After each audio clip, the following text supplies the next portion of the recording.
Buenas tardes, comunidad de Macondo. Espero que se me oiga bien porque estoy en un lugar donde se oye mucho taladro. Les pido perdón de antemano si lo llegan a oír. Espero que estén bien, vayan sumándose a esta emisión, que hay muchos temas hoy de los que tenemos que hablar en Latinoamérica, en el mundo, guerras, cumbres, reordenamientos políticos, elecciones. Bueno, empecemos con el hecho de que en plena guerra criminal de Estados Unidos e Israel contra Irán se celebró en Florida lo que llamamos aquí con los compañeros de Macondo la cumbre de los alcahuetes. Trump convocó a líderes de los países dóciles, de los países subordinados, para ver cómo van en su esfuerzo conjunto en la lucha contra el narcotráfico, claro, obviamente.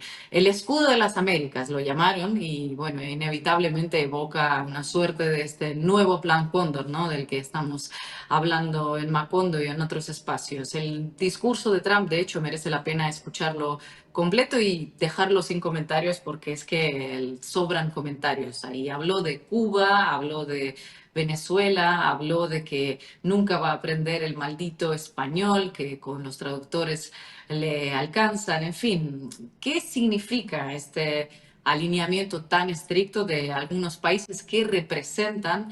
¿Cómo va a impactar todo lo que están haciendo en la región? Muy buen momento hoy para analizarlo en Macondo. Y también vamos a hablar de Colombia, donde Iván Cepeda se consolidó como el candidato de la izquierda colombiana de cara a las elecciones presidenciales que se vienen ya, y el pacto histórico de hecho demostró que es la principal fuerza política del país, con todo lo que ello implica para Colombia, el país caribeño, en todo este contexto en el que estamos desde hace unos cuantos meses. Así que váyanse sumando a la transmisión, como les dije, dejen sus comentarios, no se olviden de suscribirse al canal de Caras y Caretas y vamos a arrancar. Buenas noches, Ina. Buenas noches, Marquito Teruggi. Buenas noches a toda la comunidad de Macondo, allí donde estén, donde nos estén viendo.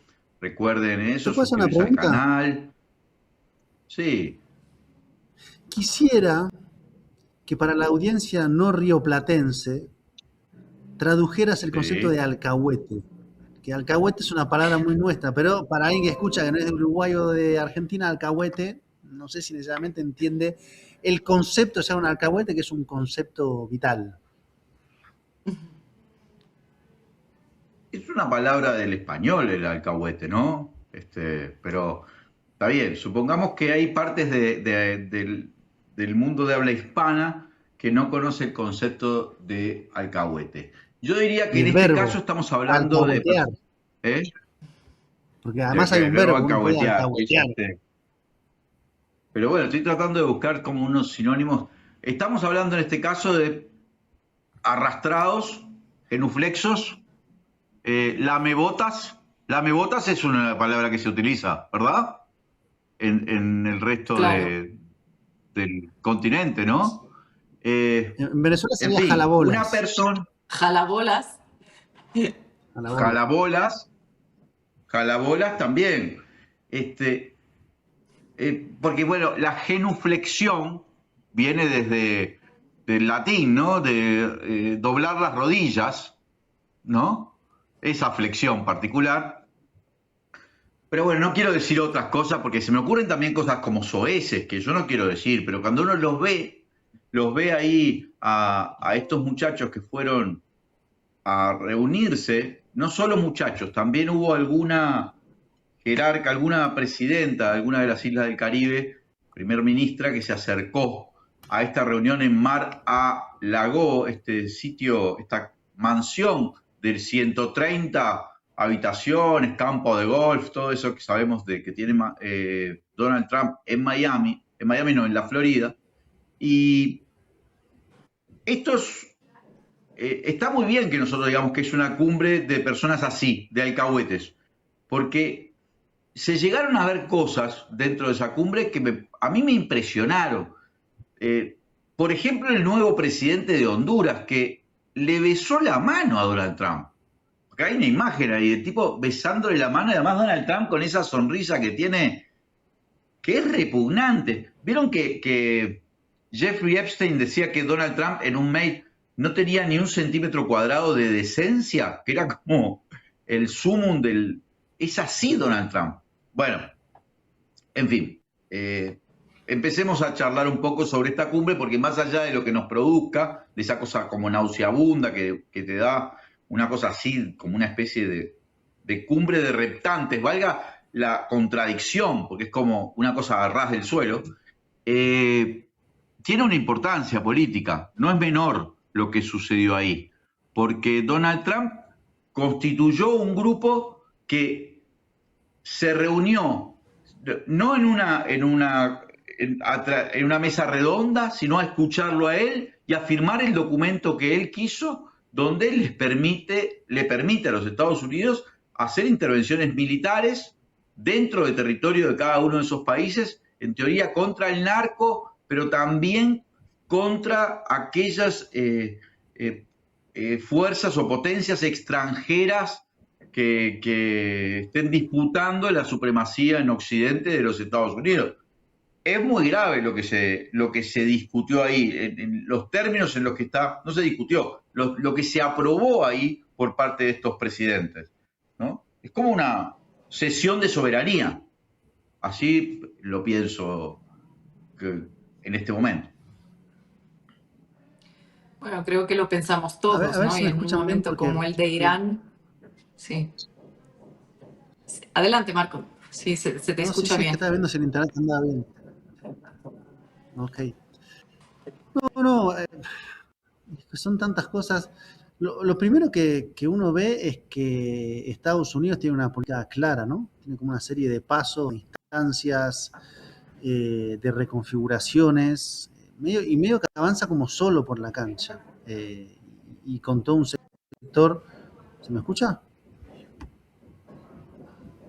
Sí,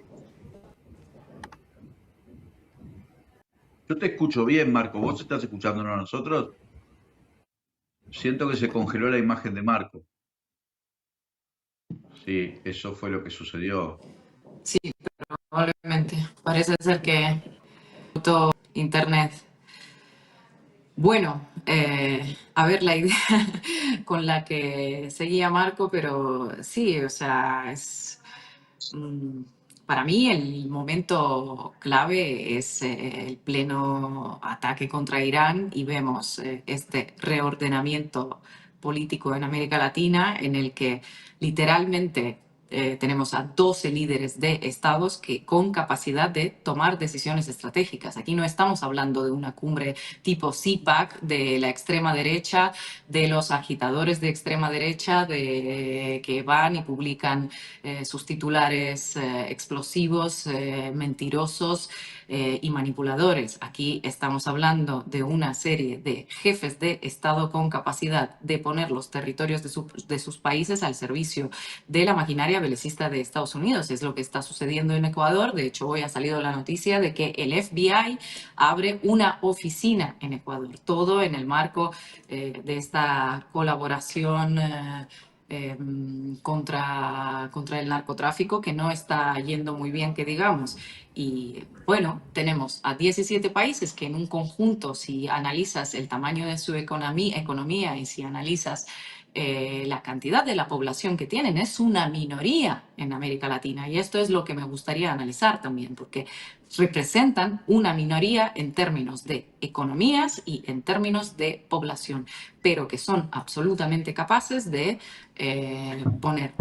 abrir su territorio a bases, a bombardeos, a bases aéreas y ser punta de lanza contra cualquiera que básicamente no se alinee. Y esto creo que es la primera conclusión y después pues estaría bueno, ¿no? Hablar de lo que ha dicho, por ejemplo, Trump sobre Cuba, que anda amenazando un día sí y otra también. Y a mí en particular también me parece interesante esos elogios que lanzó a la presidenta encargada de Venezuela, Delcy Rodríguez. Si les parece, podríamos comentar estos temitas, si quieren. Pero Marco Sí. se conectó y puede continuar con la idea que inició. No, retomo por donde estabas. Primero señalaría el giro narrativo. O sea, antes Estados Unidos medio que envolvía algo así, que tampoco lo hacía así porque le daba más institucionalidad, no lo hacía en un club de golf de Trump, pero te envolvía en una suerte de envoltorio un poco más de democracia, de libertades, de derechos humanos. Ahora el discurso es totalmente militarizado y el objetivo principal es un objetivo militar. De hecho, junto a la reunión en Mar-a-Lago hubo una reunión en la sede del Comando Sur y ahí habló Peter Hegseth, el secretario de Defensa, y se llegó a un acuerdo. Y ahí incluso rediseñaron el mapa de América Latina. No sé si Leandro, audiencia, escucharon eso. Ahora hay una región nueva que se llama la Gran Norteamérica. Que la Gran Norteamérica para Estados Unidos va desde Groenlandia hasta Panamá, norte de Colombia y tal vez Venezuela. Eso es para ellos la nueva región, Gran Norteamérica. Y todo eso en un lenguaje militarizado, digamos. Cárteles, enemigo interno, tropas, generales, armamentos. No hay ya como todo el desarrollo. Tampoco es que quiero decir con esto que extrañe como esta suerte de packaging, ¿no? Liberal demócrata que tenían, pero es todo muy crudo, digamos. Y básicamente Trump dijo, el núcleo de esto es que ustedes nos dejen operar en los países, que nosotros le formemos a los militares, le pongamos a los generales y hagamos los operativos. Y van avanzando como un Pac-Man sobre el continente. Y lo que preocupa es la predisposición de una serie de gobiernos a ser parte de eso, digamos, ¿no? Quiero decir, Bolivia, que se suponía iba a ser, no sé, un gobierno no tan a la derecha, si no ganaba Tuto Quiroga, termina yendo a besarle la mano a Donald Trump. José Antonio Caz es evidente que iba a estar ahí, ya está ahí. Hay un mapa.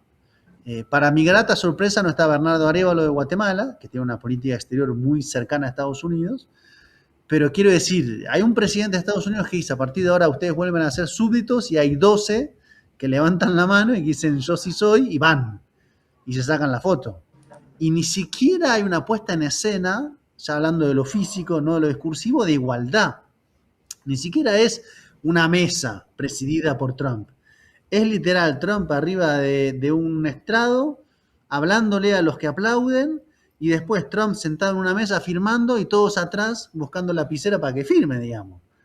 Es una cosa, o sea, de verdad yo creo que hay que volver a algunos elementos viejos, pero qué buen trabajo que hizo el proceso de culturización de las élites latinoamericanas, esta larga historia neocolonial, colonial, de formación académica en Estados Unidos, y eso para que haya tanta predisposición a eso, para que nadie diga, che, no da para que estemos todos más o menos así en la foto, en pie de igualdad, y no sea como besar el anillo al emperador.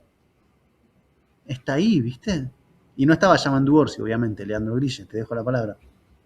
No, bueno, pero hizo declaraciones a Mandú Orsi, por lo menos hoy hizo declaraciones, bueno, Uruguay no fue invitado, pero claro, lo quiere poner en una posición de tipo, si es para hablar sobre narcos y cosas así, como si fuera una especie de reunión técnica por cuestiones de seguridad contra el narcotráfico, entonces, ¿por qué no ir? No creo, honestamente, que el gobierno uruguayo vaya a hacer eso, sería realmente sorprendente y además sería en cierto modo, bueno, no creo que eso vaya a suceder, pero está dentro del conjunto de declaraciones que uno ve. Petro también hizo declaraciones en ese sentido, bueno, a mí no me invitaron, no me llegó, en el sentido de que cuesta mucho decir no, yo no quiero estar ahí, o no te la llevo.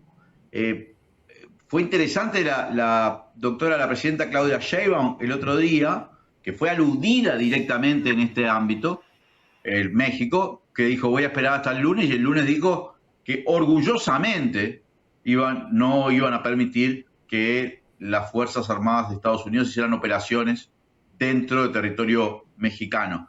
Se plantó Claudia Sheinbaum, pero es obvio que el problema está porque Estados Unidos amenaza todos los días con hacer actividades militares en territorios de nuestro continente.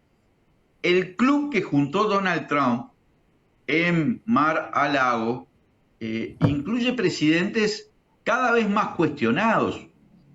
Veamos la serie de artículos que sacó El País de Madrid en sus ediciones de América en los últimos días sobre Nayib Bukele. Ya hay denuncias que se están presentando por todo tipo, por crímenes de lesa humanidad contra Bukele. Esto está publicado por El País de Madrid hoy mismo, ayer, ¿sí? Veamos también lo que está sucediendo en Ecuador, donde se acaba de impedir o de suspender ¿cómo se dice? A la Revolución Ciudadana por 9 meses, ¿no? En el proceso O sea, la electoral. proscribieron, Es ¿no? claro, pero proscribir está la principal fuerza política de la oposición, si no la principal fuerza política del Ecuador. O sea, es una deriva completamente autoritaria. Ni hablemos de algunos de los otros gobiernos que están ahí implicados. El caso de Javier Milei lo hemos conversado muchas veces. Pero el caso de Panamá, el presidente de Panamá, recuerden cómo comienza el gobierno de Donald Trump diciendo me voy a quedar con el canal de Panamá. ¿Sí? Lo de Cast, que todavía no había asumido, incluyó un enfrentamiento con Boris por el tema del cable a China. Es cierto, Estados Unidos, Donald Trump está enmarcado en una especie de campaña neocolonizadora de este continente, entre otras, y una guerra. Mira, la pregunta que me cabe es hasta qué punto todos estos gobiernos y todo este experimento no está atado a la suerte en el corto plazo de Donald Trump. Y en cierto modo no está atado a lo que pase con la guerra que llevando ahora en Irán, ¿no? Para mí no es el mismo escenario si esto se termina rápido a que si Irán logra seguir manteniendo ese pantano que se ha transformado esa guerra, y que hoy los números en Estados Unidos hablan del 56% de la población en contra de la guerra y apenas un 38% de aprobación a Donald Trump globalmente, y a unos meses de las elecciones de medio término.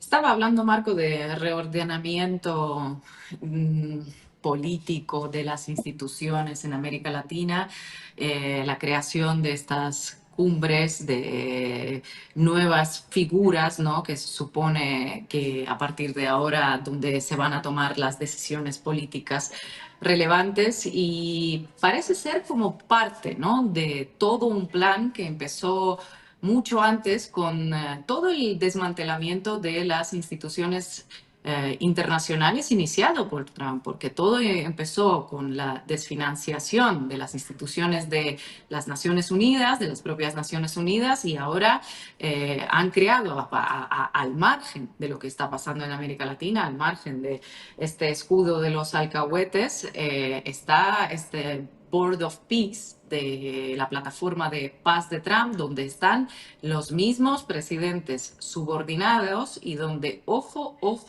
Donald Trump es el presidente vitalicio. No sé si se han fijado en este detallito, que da igual, o sea, está creando una suerte de una ONU nueva, que eso es lo que está denunciando Lula activamente en las últimas semanas, en la que él pretende mandar toda la vida independientemente de si es presidente o no. Una pensaría que esto no tiene una vida larga, pero viendo cómo está la ONU, que está prácticamente convertida en un meme de estos que circulan por ahí, de prohibido pelear, ves que no es solo América Latina, es todo el mundo, es una suerte de contraofensiva contra todo el mundo, contra el sur global, y efectivamente dices, Leandro, ¿por qué cuesta tanto decir yo no quiero estar ahí? ¿Por qué cuesta tanto decir yo no quiero estar entre estos presidentes, yo no quiero estar en estos organismos, no me voy a sumar? Acuérdense de la Cumbre de las Américas. No hace tanto, cuando México y Brasil han dicho que no iban a asistir. Eso fue hace medio año, eso fue en la penúltima edición. No costó tanto. ¿Qué cambió desde entonces? ¿Por qué ahora estamos con la boca pequeña? Porque la posición de los progresismos con respecto a esto no diría yo que está siendo muy clara.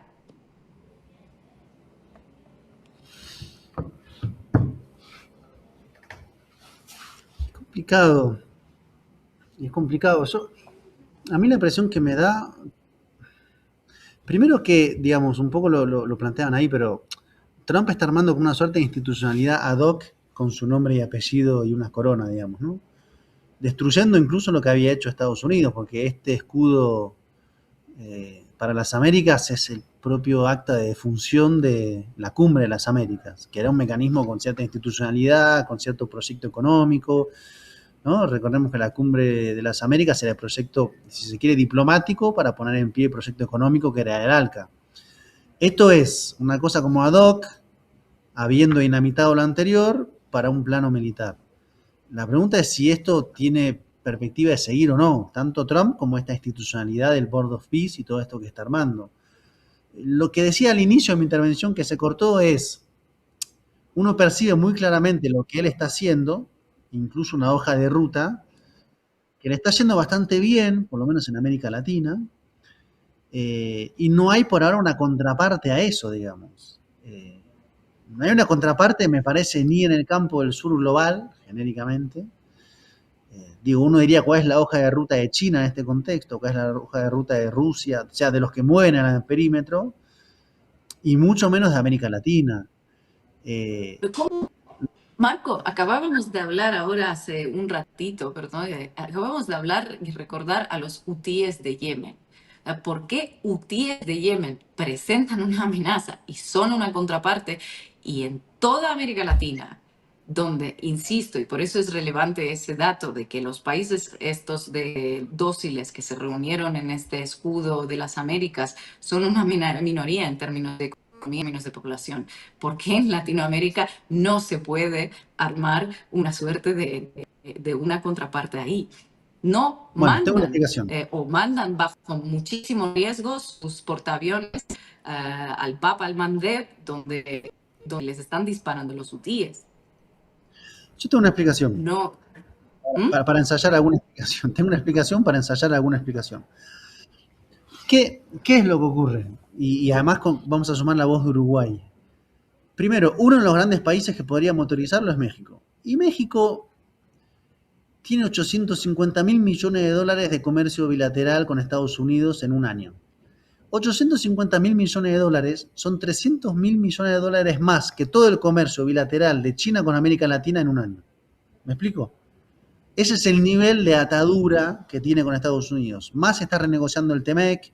¿Qué quiero decir? Que su mirada, su foco, su centro de gravedad, su columna vertebral es Estados Unidos. Guste, no guste, condiciones objetivas, subjetivas, así se creó, así está. Quiero decir, México no va a motorizar esa posición.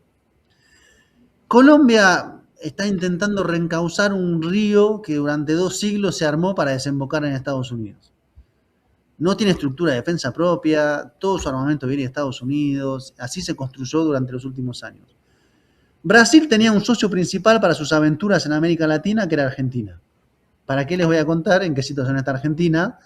Y ya perdió su socio. ¿Y para qué les voy a contar en qué situación está Venezuela? Que era el otro socio. O sea, la gran columna vertebral del sur, si se quiere, era Argentina para Brasil y Venezuela por la cuestión petrolera. Y yo creo que Brasil optó por mirar hacia el sur global y se fue a Sudáfrica esta semana y desde Sudáfrica dijo hay que armarse porque si no nos armamos nos pasan por encima, pero ve la región y dice, bueno, vayamos por parte en lo que podemos con quien podemos. Pero hoy no hay actor que vaya a tomar eso. La única posibilidad es que este año se refrende Colombia con la izquierda, que Lula siga y que entre los tres, más allá Mandu Orsi, que aportará su grano de legitimidad y de voz, haya una posible, no sé, arquitectura para por lo menos decir algo de conjunto. Yo creo que hoy mucho más no hay y creo que México no lo va a hacer. Y Brasil, cuando volvió Lula lo intentó, ¿se acuerdan que hicieron el retiro espiritual en Brasilia y por ahí? Y fueron los presidentes y fue Maduro. Y se rompió todo, se rompió porque Chile nunca quiso saber nada, se rompió porque Maduro después tuvo las elecciones y se fue todo al carajo. Se rompió. Entonces no hay, hoy no Fíjense hay. qué No quiero paradoja, fíjense qué paradoja, que el único país que ha contestado de alguna forma a una agresión abierta de Estados Unidos fue Cuba cuando disparó contra esta lancha con matrícula de Florida que irrumpió en sus aguas territoriales. Al final te tienen que llevar a una situación de desesperación en la que ya si no queda nada que perder, de alguna manera puedas responder. Es decir, esta es mi línea roja y no se cruza. Que los- Yo Bueno, no, también no sé si decías me... de Lula, invitó a Claudia Sheinbaum, ¿no? Parece ser que se plantea ahí una reunión bilateral que a ver qué va a salir de ahí. Adelante, Leandro. Bueno, me parece que tenemos que distinguir, yo no soy un experto en la geopolítica, hago los mismos periodistas, hago los mismos análisis que podemos hacer con la información que tenemos. Pero nosotros tenemos que distinguir el escenario donde se producen las polémicas, los debates, las tensiones, las negociaciones.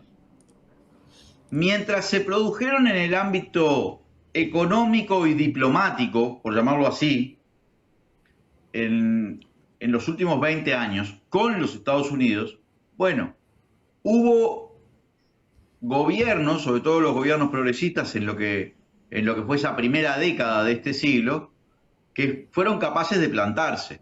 Recordemos el no al ALCA allá en el año 2004, 2005, ¿te acordás, Marco? El 5.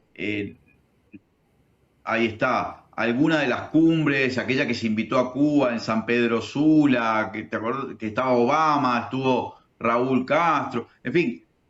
Pero las tensiones con los Estados Unidos estaban siendo administradas en el ámbito de las discusiones, de la retórica, incluso de ciertas tensiones comerciales, como podía ser el ALCA sí o ALCA al carajo.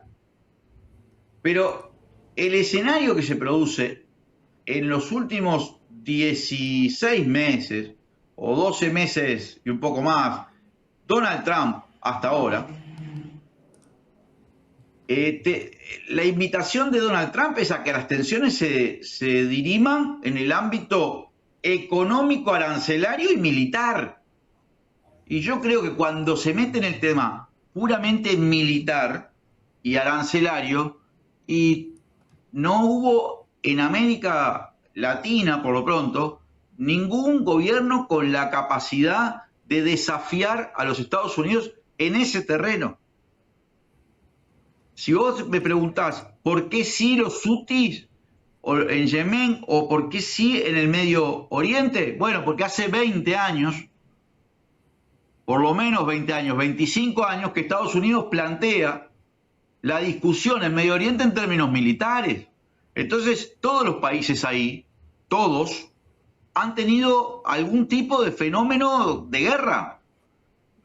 No es solo Irak y Afganistán, es todo ahí, toda la región, incluso desde un poco más acá, desde el norte de África, desde Libia para allá, todos han tenido esto, el problema militar presente.